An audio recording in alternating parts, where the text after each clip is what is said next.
SSS, aka supercalifragilisticexpialidocious, is an alternate game mode that pits Rhodes Island versus stronger and stronger and stronger and stronger and stronger and stronger and stronger and stronger and stronger.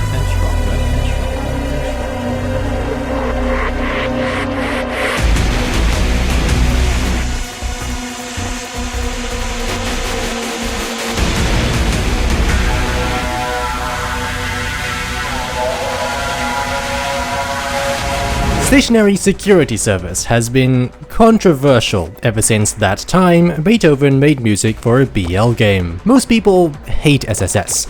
I am not most people. To me, it's a kind of challenge I wish Arknights had more of, a truly difficult and unique experience.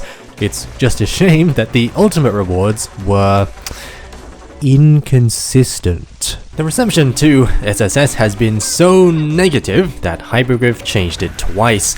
But if there's anything worse than SSS, it's being Ling and needing to pick a favorite child. So how can we avoid this moral dilemma? Well, option 1 is the meta, but I always lean more towards option 2, suffering with style. So here's some stupid strategies for stationary security service. Strategies spawned from my silliness and sincerity to support your spectacular success.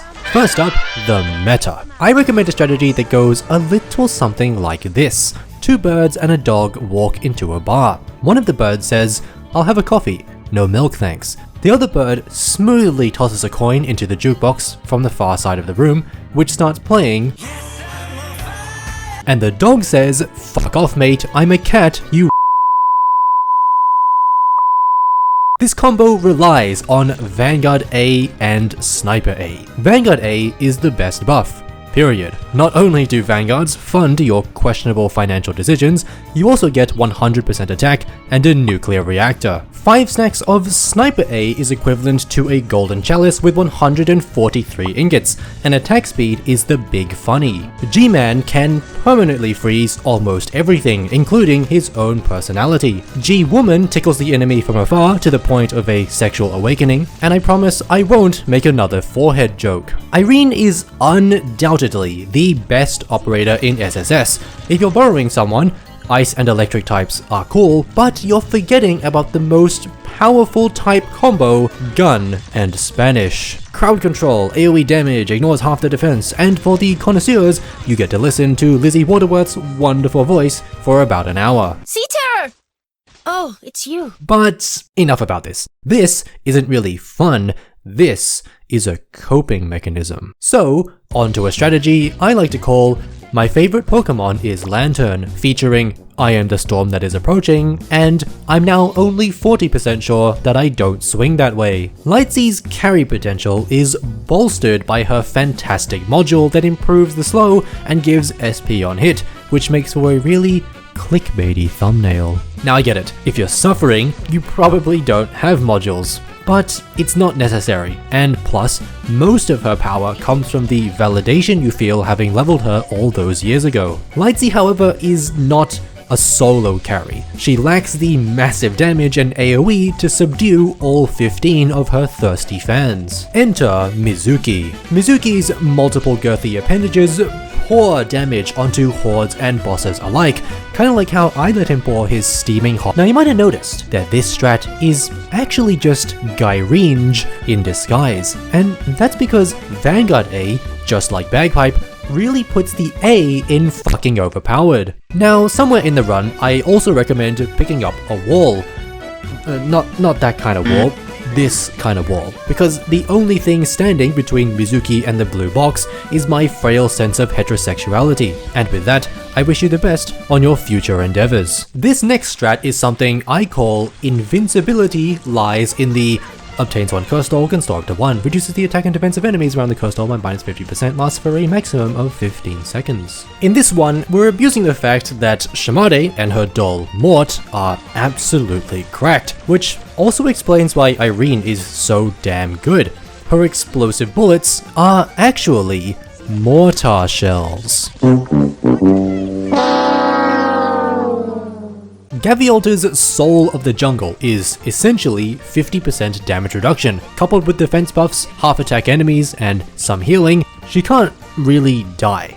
However, the problem is that neither do they. You could bring other damage. Sniper stackers are great because you can repurpose snipers to stack medics and make Gaviol truly fucking invincible, or you could be like me, a psychopath, and sit there for 1.5 hours, like when I did my physical damage only run and Irene was on the bottom of my deck. However, this whole experience led me to a grim realization. And for the past few months, this thing has been really weighing down on me. So I want to take the time right now to get this off my chest, set the record straight and just move on from this once and for all. Have you ever been wrong before? I've been wrong. Like that time I put Heavy Rain in B tier when she really should be in C.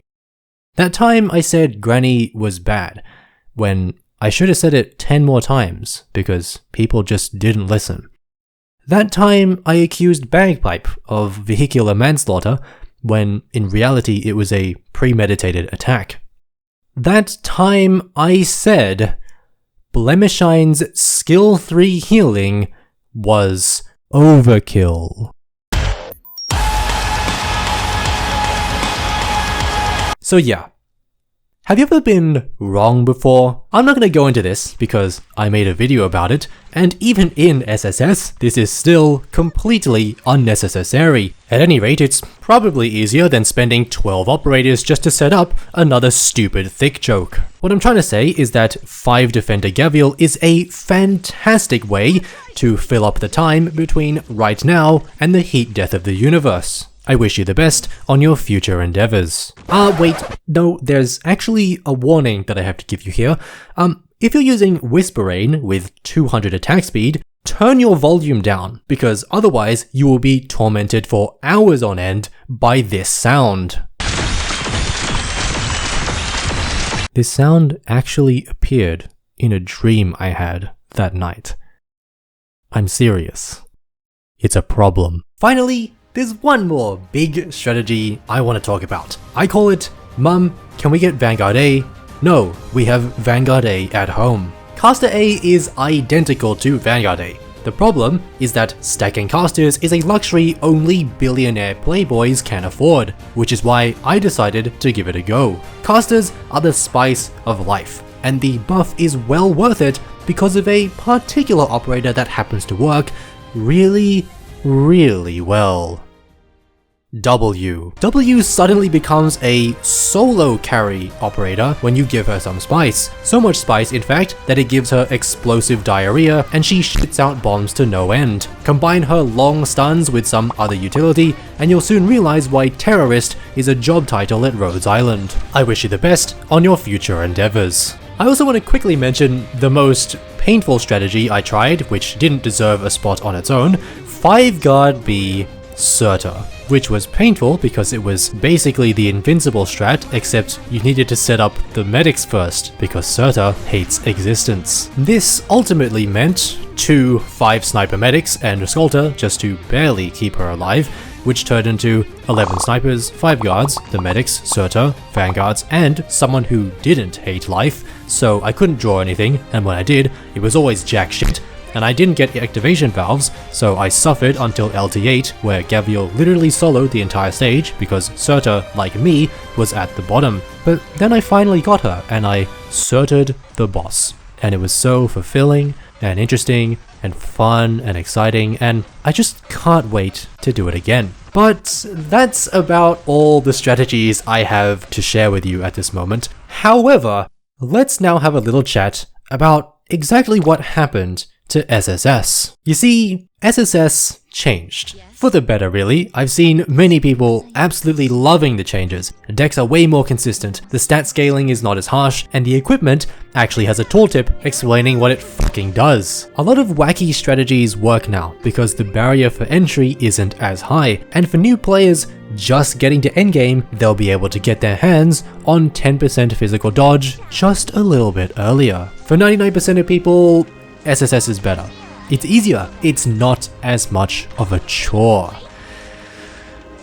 But I'm not the 99%. Like I said, I love SSS because it's extremely difficult, because it's so unique, but the changes make it way too easy. To me, it feels like more of a chore now compared to before, when I could at least look forward to an actually difficult challenge every fortnight. I tried the new Glebe mining platform for the first time, and I did it flawless on the first try, which only reminded me again that this game mode has changed irreversibly. I feel like a bit of its soul and charm died. I feel a little disappointed that this game mode I had loved for its difficulty, for how random it could be, for how unfair it could feel, kinda just lost some of that. The skill of building a good deck, making good decisions, compromising when things don't work out, those tense moments when the operator you desperately need could just be one draw away. That part of SSS is dead, and it's not coming back. Now that it's easier, maybe more people can appreciate SSS without being blinded by their frustration. Maybe there's more room for fun and stupid stuff nowadays. Maybe first impressions are all that anyone is ever going to hold on to. SSS could have been a completely optional game mode while still offering a unique and fulfilling experience. People wouldn't have felt obliged to play it, and maybe Hypergriff would have been okay keeping the difficulty for those who did enjoy it. I'm nervously excited for the next SSS rework, which is not just a nerf, it actually makes the game mode more dynamic and interesting. It actually adds content. But while the global community gained something fantastic with Dorothy's vision, there is always a cost. SSS lost something, and it will never get that back. For now though, I guess I'll go back to playing IS2 hard mode. I wish you the best on your future SSS adventures. See you around.